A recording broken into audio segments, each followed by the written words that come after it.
এক ছিল ছোট এক খাট বিড়ালি, তার নাম ছিল টুন টুন।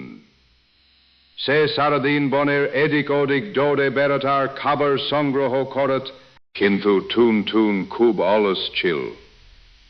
সে ভাবো, আজ না করলে কাল করব। বনের অন্য প্রাণীরা শীতের জন্য খাবার জমিয়ে রাখছিল, পিঁপড়ারা চাল জমাচ্ছিল, পাখিরা বাসা বানাচ্ছিল, কিন্তু টুন টুন শুধু খেলাধুলা করত। কিছুদিন পর শীত এসে গেল, চারদিকে ঠান্ডা আর খাবারের অভাব। টুনটুন তখন খুব কষ্টে পড়ল, তার কাছে কোনো খাবার ছিল না। ক্ষুধায় কাঁদতে কাঁদতে সে পিঁপড়াদের কাছে গেল।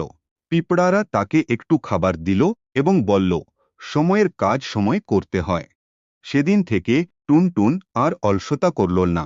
সে পরিশ্রম করতে শিখল এবং ভবিষ্যতের জন্য প্রস্তুত